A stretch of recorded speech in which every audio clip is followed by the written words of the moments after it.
They never understood what was killing them. There was no sound of approaching footsteps, no muzzle flash in the distance, no warning shot. On a brutally cold morning in the winter of 1939, Soviet soldiers advanced through the dense forests of eastern Finland, their breath fogging the air. As snow creaked beneath their boots, visibility was low, the silence almost unnatural. The forest felt alive, as if it were watching them. Suddenly, a man near the front of the column collapsed face first into the snow. Before anyone could react, another soldier dropped, then another. Panic erupted. Men scattered in every direction, pressing themselves against tree trunks, diving into snowbanks, desperately scanning the tree line for an enemy they could not see. It made no difference. One by one, they were methodically eliminated. Within minutes, the forest was silent again, littered with bodies. Nearly 1,000 feet away, completely motionless, lay the man responsible. Buried beneath snow, breathing slowly, rifle steady, he watched the aftermath with cold precision. This was not chaos. This was control. His name was Simo Häyhä, and for him, this was just another day at war.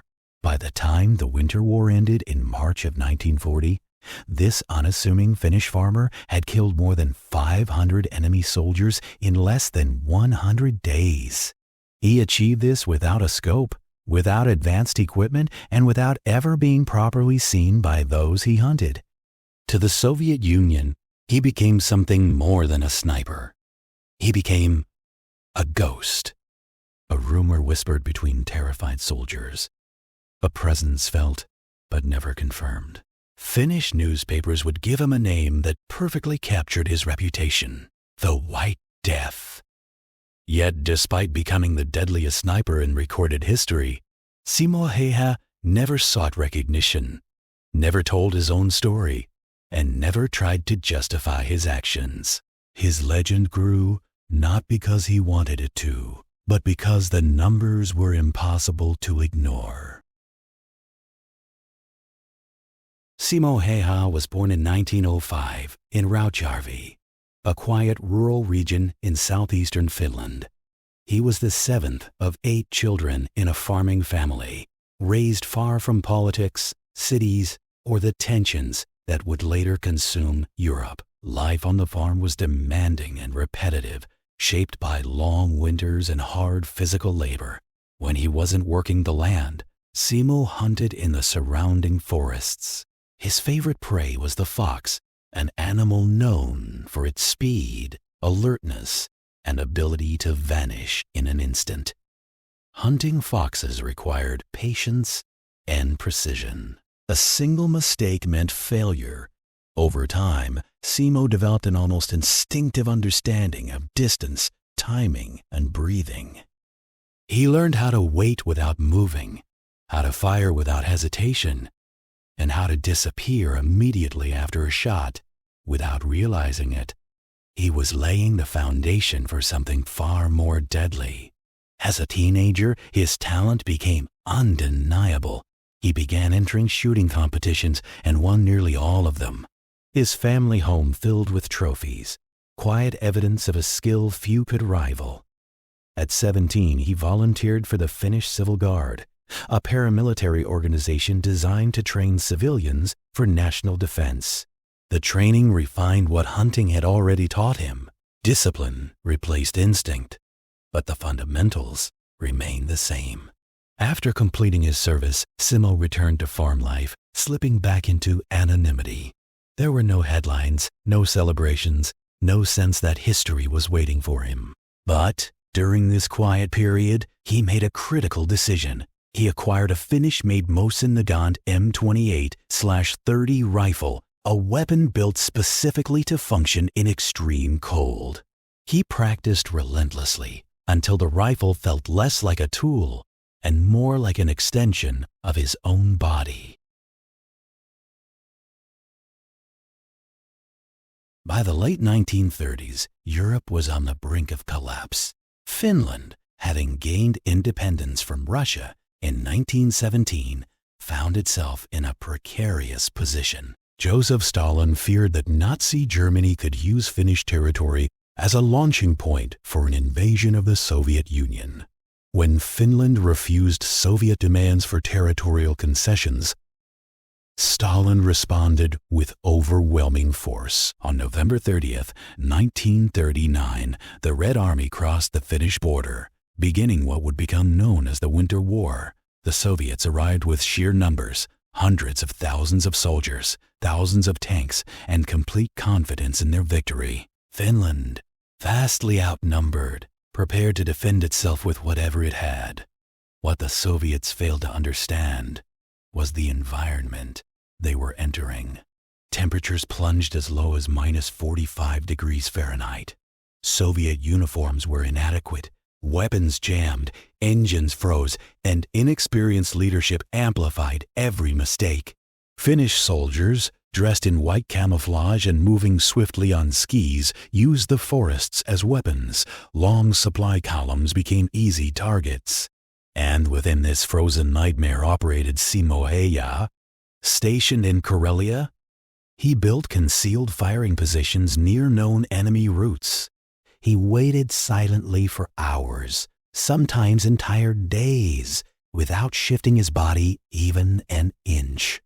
When a Soviet soldier finally appeared, Simo fired once. There was no rush, no wasted movement. One bullet, one kill. What made Simo truly terrifying was not just his accuracy, but his methodical approach to remaining invisible. He refused to use a scope, knowing that reflected light could betray his position. Iron sights kept his profile lower and allowed him to stay closer to the snow. He packed snow into his mouth to hide the vapor of his breath in the freezing air. He poured water over the snow in front of his rifle, so that the muzzle blast would not disturb the surface and reveal his location. He survived on sugar cubes and dry bread, foods that required no cooking and produced no smoke. Every decision was calculated. Every detail mattered. To Soviet soldiers advancing through the forest, death felt random, unstoppable, and omnipresent. In just 98 days of combat, Simo Häyhä recorded over 500 confirmed kills, averaging more than 5 per day. On December 21st, 1939 alone, he killed 25 men in 6 hours. His longest confirmed kill exceeded 1,500 feet, a distance that defied belief given the equipment he used. As his reputation grew, the Soviets grew desperate. Elite counter-snipers were sent to eliminate him. They failed. Entire sections of forest were bombarded with artillery in an attempt to kill one man. Still, he survived. Until March 6, 1940, when a bullet struck his face, shattering his jaw and tearing away part of his cheek. His comrades believed he was dead and placed his body among the fallen. But days later, against all odds, Simo regained consciousness. The war ended on the very day he awoke.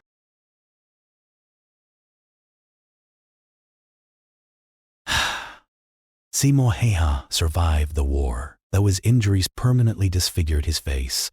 He never boasted about his achievements, never glorified killing, and never attempted to shape his own legend. When asked about his actions, he simply stated that he did his duty as well as he could.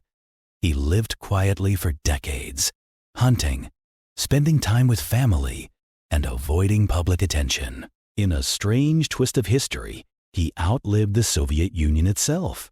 When he died peacefully in 2002, at the age of 96, he left behind no memoirs and no speeches. He did not need them. In a conflict defined by massive armies, industrial warfare, and overwhelming numbers, Simo Häyhä proved that patience, discipline, and mastery of one's environment could outweigh sheer force. He was not the strongest, the loudest, or the most technologically advanced. He was precise, invisible, and relentless. And in the frozen forests of Finland, that was enough to make him the deadliest sniper the world has ever known.